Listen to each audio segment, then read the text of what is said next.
So, Ann, we've had a lot of rain. A lot of rain. I know there's a great deal of frustration out there. We keep hearing words like historic, but the truth is these are heavy rains, but they're not historic rains. Yeah.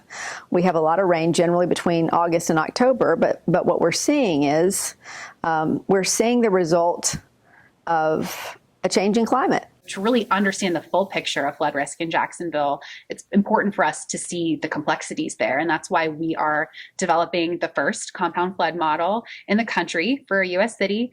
And that's going to allow us to make better long-term decisions for increased precipitation, more frequent and intense hurricanes, and really start to get at that complexity of our flood system. This allows us to look out in a way that will help us to determine things like where does it make sense to build? Where does it make sense to pull back? Absolutely. And climate change is a big driver of change for our city, but so is population growth. And so we want to make sure that we're putting our growing population in parts of our city that we know are lowest risk from flooding. And so this compound flood model, it'll tell us our higher risk areas, but it'll also tell us where it's safe to build dense, vibrant housing, affordable housing, commercial corridors, and really where we need to be shifting our development patterns to really accommodate the future. People need to understand that with the waters in our ocean warming, that creates more moisture in the air, that creates more rain,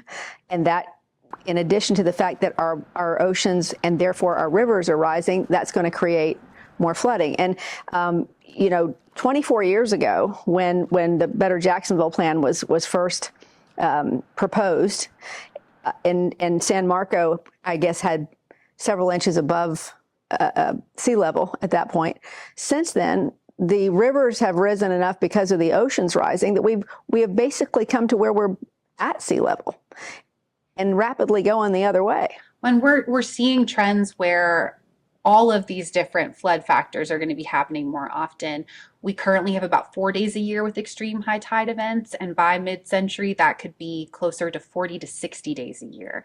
So that's a huge increase that we need to be aware of, and extreme tide can cause issues of kind of overtopping a bulkhead, but it also can just block drainage outfalls. And so when that's paired with heavier rainfall, that rainfall can't leave the system. So we're really wanting to get ahead of some of these worst combined effects. Well, you made a really good point a few moments ago. When people get frustrated that roads get blocked off occasionally, there are all types of incidents that we block roads for. Mm-hmm. It doesn't happen all the time, and it usually doesn't last more than a day or so. Yeah.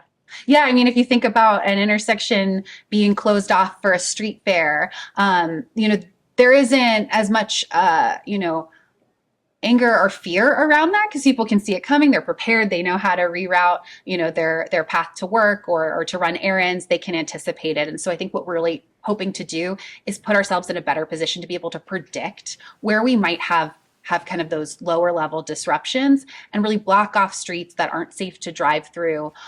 There's certainly going to be parts of the city that do need, critical infrastructure upgrades, drainage upgrades.